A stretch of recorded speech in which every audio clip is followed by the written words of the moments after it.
I would let you know that we have strict oversight and that your privacy is our #1 priority and it will not be abused.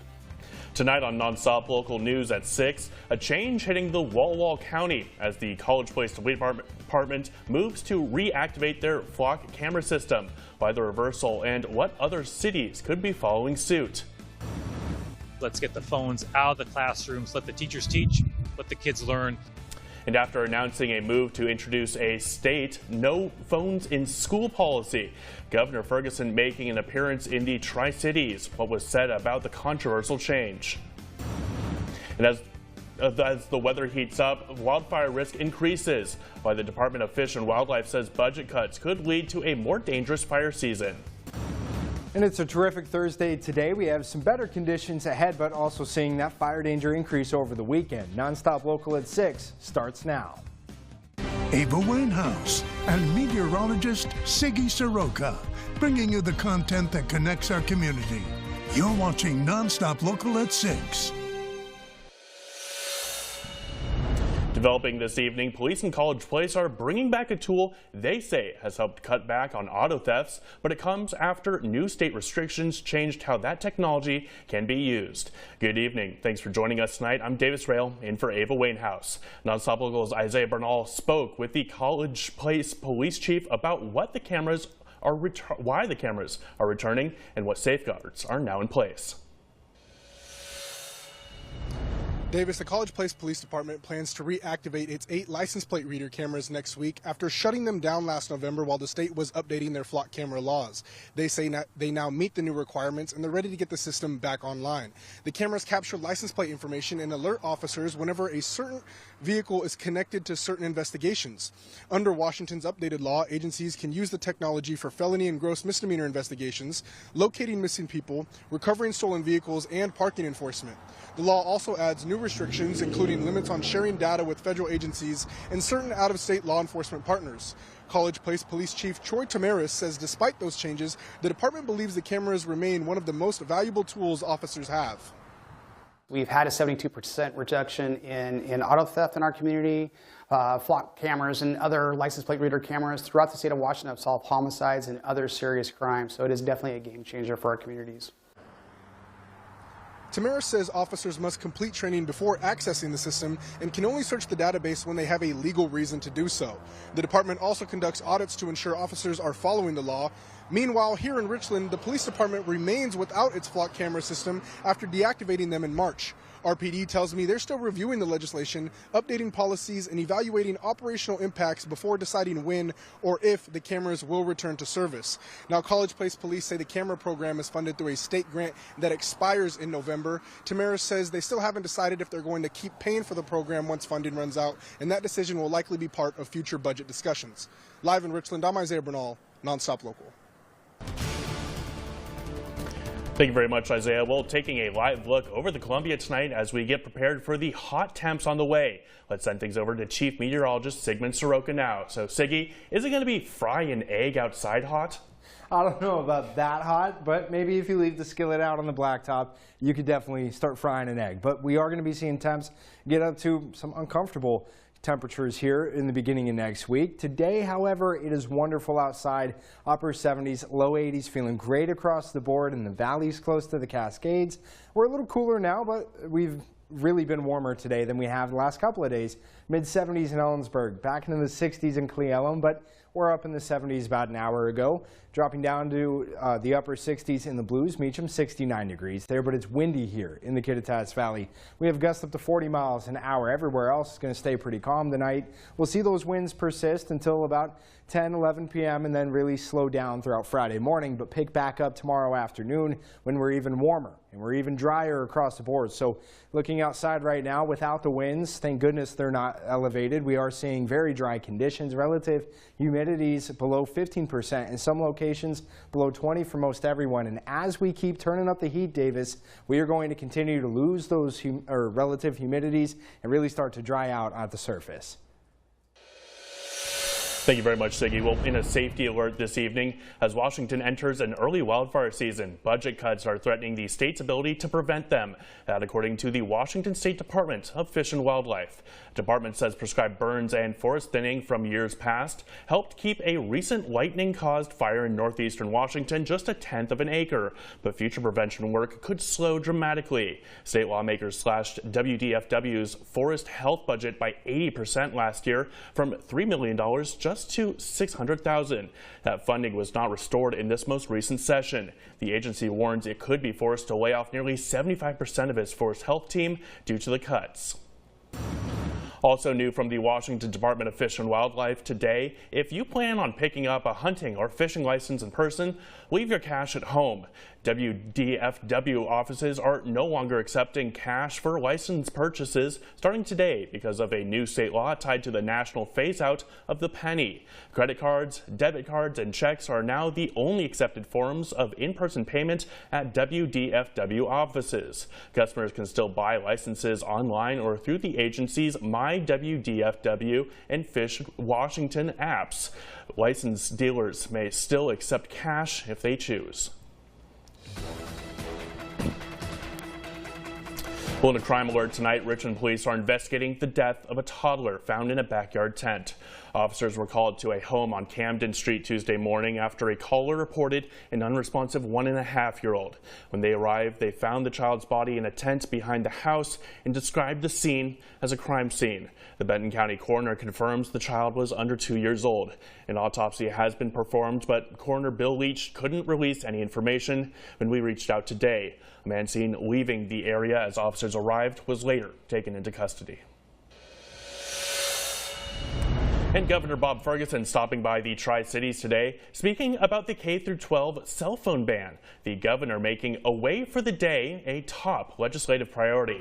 Our Eli Curran met up with the governor today, hearing more about the potential cell phone ban and also getting some feedback on social media from our viewers. Eli? Well, Davis, that's right. Governor Ferguson says he wants to see less screen time and more time focusing during class. The governor also taking the time to address some criticism from social media. The governor saying too much screen time is hurting student focus, telling me discussions about this initiative with educators, parents, and students have been positive. Also taking some time to address those comments. We need to make an accommodation so parents can reach their kids, but really we know the harm it's causing in the classroom, and in balancing out the scales of those concerns, I think we have to focus on learning and teachers being able to teach. Ferguson says schools that have already banned phones have seen fewer behavioral issues and improved student interaction. The governor says as a parent to teenagers, he knows firsthand how important this issue is. A more detailed proposal is coming from the governor on September 15th. If it passes, it will take effect in September of 2027. Reporting in studio, I'm Eli Kern, NonStop Local. Thank you very much, Eli. Well, something good across our state as many Washingtonians feel the strain of rising costs. Some rural communities are finding creative ways to tackle major challenges facing children and families. A tiny pre-K through 12 grade school about 50 miles southwest of Spokane is the first in the state to complete a Giving Grid project with solar panels built at no cost through a grant from the state's Community Solar Expansion Program. Courtney Strozik, the principal and superintendent of the Harrington School District, says the energy savings from the panels will fund programming for underserved kids in the community. We are excited to have something innovative as a small rural school. Just sounds too good to be true, but it really has been a great project with a low amount of effort from the school and a high amount of rewards for the students. Strozik expects the panels will generate up to $15,000 in savings per year. She adds dozens of other schools have now started their own Giving Grid programs. Another Washington town thinking outside the box to support families is Pomeroy in the southwest corner of the state. Home to about 1,400 people, it hasn't had a child care center since 2022, forcing families to drive up to 45 minutes away for help. Now the town is turning a donated funeral home into an affordable, quality child care center, thanks in part to a grant from the Washington State Department of Commerce. Alicia Ruschert of the Garfield County Public Health District says they've listened to the community every step of the way. This is a legacy project. What we're doing, we're creating for not just the families that are here, but the ones that are coming in. Nobody told us that we couldn't do this, so we just meet it head on every day and keep working at it. Ruchert says the center will help the town thrive as well as bringing young families in and planting their roots there. She says the program will provide care for up to 45 children and establish 6 well-paying jobs. It's due to open next summer. Well, still ahead tonight at 6, the World Cup officially started today and runs through the middle of July. We take a look at the excitement leading up to the first game and the results. We also take a look at the unique way Seattle is getting fans hyped for next week's games in the Emerald City. And a special group of kids is headed to the East Coast for Karate Nationals, breaking it down in sports. And this weekend, you're going to need your sunglasses and some sunblock as we keep turning up the temps and see those UVs continue to climb. NonStop Local Weather Tracker. Tracking, alerting, preparing, and protecting from disruptive to severe weather. Just think TAP. NonStop Local on TV and phone. We're on it.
Welcome back to NonStop Local at 6. The 2026 FIFA World Cup officially kicked off today. Yeah, the first game featured Mexico and South Africa in Mexico City, with Mexico taking the first match 2-0, the first of 104 matches in all. Yeah, this World Cup represents the first time that 48 teams are competing, expanded from the original 32. The soccer action will take place at 16 different venues in the United States, Mexico, and Canada. The trophy will be awarded next month on July 19th. As for the U.S. team, they'll be playing on Friday, tomorrow, in L.A. against Paraguay. It's such a fun Absolutely fun. Well, meanwhile, Seattle may be the only city with events on both land and sea. All matches will be played at Lumen Field. The Seattle Soccer Celebration will be held on a floating barge. Yeah, starting today, the space will host youth soccer and cultural events, private parties. Fans will be able to watch games on a giant video screen. And whether they come for the matches, the music, the food, or just to say they stood on a soccer field floating in Elliott Bay, there's something happening every day. The barge is docked off the Waterfront Park's Pier 62. And I'm going to be going back to Seattle, and I'm going to try to get a glimpse of it, I think. Good luck. Good luck. I imagine Absolutely. it is going to be an incredibly busy time. Yeah, I'm definitely might get a little backed up in traffic, especially Yeah. when it's getting like upwards of, 82, 83 degrees? Yeah, they have heat advisories over there. A lot of 80s and 90s expected this weekend in the forecast. Sunday to Tuesday, however, so right when those first games are kind of kicking off in the pitch there in Seattle, we're going to be seeing those temperatures pretty warm for that side of the state. It'll be pretty warm over here as well, hot even, as we get up to near triple digits by next week. But I'm a little ahead of myself here. We have a gorgeous evening that we can go out and enjoy without it being too hot right now. Toyota of Tri-Cities Tower Camera on Port of Kennewick's Clover Island, 82 degrees. Just a little bit of a breeze here. Winds just continuously calming down tonight from any that have been around. Those gusts that we've been seeing are going to be going down, at least as we head into those late night hours with those temperatures. 80 degrees here in Yakima, sunny skies, calm conditions, just beautiful. Picture perfect here for our Thursday Legends Casino Hotel Tower Camera with a wonderful view of everybody heading home here late this Thursday evening. We've got upper 70s, low 80s across the board from the Blues all the way over to the Yakima Valley. We cool off in the Kittitas Valley and Simcoe Highlands. Some of those higher elevations here seeing just some cooler conditions, but up in the Cascades we've started warming up. We were in the 50s for daytime highs even yesterday. Now we're into those low 70s. So starting to see the warm atmosphere aloft. That's going to lead to much warmer temperatures at the surface here throughout the weekend into the beginning of next week. So we're cool and clear tonight. We do get some relief from some of those 80s today and a bit of a cool start to what will be another warm day tomorrow with a few more degrees tacked on. Underneath all these areas of high pressure here, it's one kind of massive ridge that's just expanding and building right over top of the Pacific Northwest, and it's going to kind of develop a blocking system here. If it keeps that low down to the south, they'll just continue to spin in unison, blocking out any other systems coming in and really just running our temperatures really, really high here into the beginning of next week, keeping us sunny and keeping us very dry. That's going to increase those fire risks as well this weekend. We're dry and gusty tomorrow. We will see some winds pick up. We have systems passing to the northeast here. That's going to cause some gusty winds through the later parts of our day, as well as that normal process of warming up at the surface and that warm air moving vertically into the atmosphere, kind of picking up those wind speeds as that cold air tries to come down to the surface to replace it. So we'll see the gusts tonight, hang around until about 10 p.m., see them kind of picking up in the Yakima Valley, but just going to be a little gusty there until you head out towards Vantage, maybe a little south of it. Then Friday afternoon, you see it's pretty windy up in the Cascades, gusty for most everybody else, a little breezy, maybe 15 to 25 miles an hour for a lot of the region there out of the northwest. Then as that system continues to cross up here, just kind of above where my head is on the map, we're going to be seeing those gusts come out of the northeast now, 15 to 25 miles an hour. So changing directions, but not changing speeds as we head into our weekend. We will constantly be warming up and drying out though. So even though the winds are staying about the same every day and they're not going to be much faster than this, in fact get even slower Sunday and Monday, it's still going to be enough that with the hot and dry conditions we're seeing, that fire risks are going to be pretty high, maybe even moderate here as we head into next week, especially when Monday and Tuesday are looking to be in the mid to upper 90s. So taking a look at that fire weather risk here, breaking it down through Friday afternoon, we're a little warmer tomorrow, but we're not really seeing much of an impact yet from that warm, dry weather. We are going to see a moderate chance of some fire danger, but Saturday it's even higher because we're getting into the upper 80s, possibly the low 90s. Sunday, we are expecting to be into those low 90s. So if we're already seeing moderate on Saturday, Sunday through Tuesday, as we get up to near triple digits, you can kind of figure it's going to be some pretty major impacts there for fire danger and for heat risks heading into the beginning of next week.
Live from the Toyota of Tri-Cities Sports Studio, this is SWX NonStop Local Sports.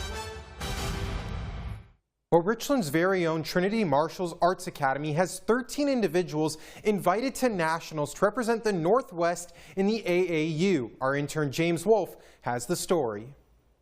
Summer vacation hasn't slowed things down inside the Trinity Martial Arts Academy. If anything, the intensity on these mats has reached an all-time high. That's because this team is preparing to take their talents across the country and across the globe. It's amazing. You know, obviously they're representing our dojo here, but they're also representing our AAU region. The first stop, Florida. 13 athletes from Trinity Martial Arts were invited to represent the Northwest at the upcoming AAU Nationals. They come in and work out probably 5-6 hours a week opposite or outside of their curriculum training time.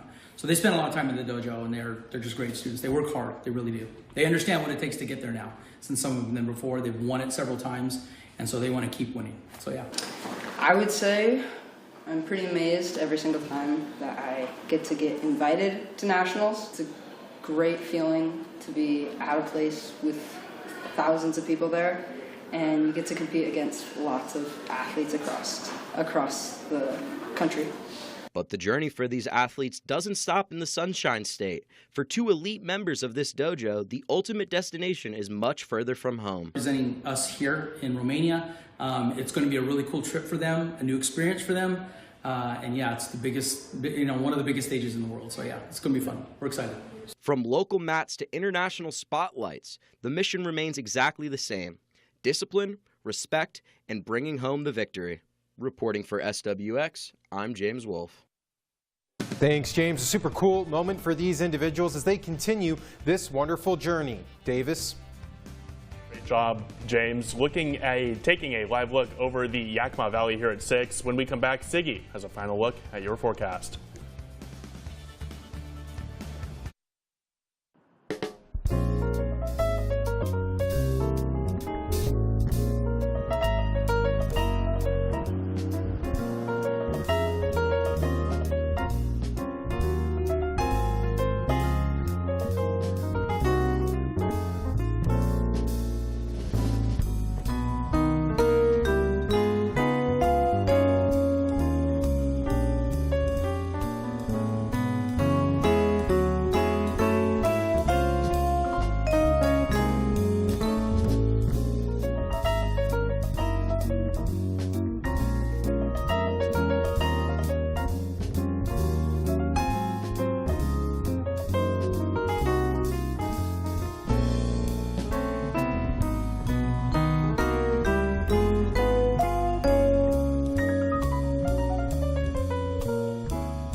Welcome back to NonStop Local. With that increasing fire danger, we also have increasing heat risks here because we're getting up to near triple digits by the beginning of next week. So Monday, you can see around the Columbia Basin, even through the Yakima Valley, lower Yakima Valley, Simcoe Highlands, we're starting to see areas shaded red here. A major heat risk Monday. That's not even going to be our hottest day. Tuesday, we're going to be seeing it kind of a little bit cooler, but maybe a degree or two. But because it's back to back, it should be at least a little more acclimated. We all should be anyway, as we still have moderate heat risks around Tuesday. Wednesday, it gets a little bit better because we are going to start cooling down somewhat heading into the middle of next week. But cooling down is kind of a loosely used term here as we go from the upper 90s to the mid and low 90s with still a lot of sunshine. So high fire danger around. We have some windy conditions coming in Tuesday, gust over the weekend. Please just stay fire-wise, stay safe if you're doing anything outside, even barbecuing, because even that could launch off some embers into some dry brush and start some wildfires. Those 90s are scary. Well, thanks guys for joining us on the desk tonight. And of course, thank you guys at home. We'll see you tomorrow. The team at NonStop Local is working hard to live up to its commitment to you. Get new information and weather any time of the day. Plus breaking news as soon as it happens, all to your phone. Just visit nonstoplocal.com or download the app at Google Play or the Apple Store to get alerts to news as soon as we get it. NonStop Local, we're on it.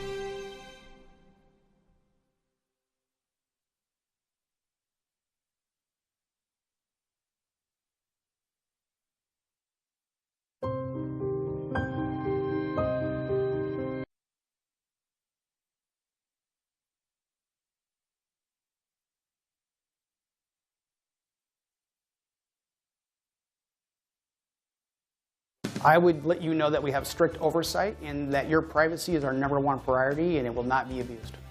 Tonight on NonStop Local News at 6, a change hitting the Walla Walla County as the College Place Department moves to reactivate their flock camera system. Why the reversal and what other cities could be following suit. Let's get the phones out of the classrooms, let the teachers teach, let the kids learn. And after announcing a move to introduce a state no phones in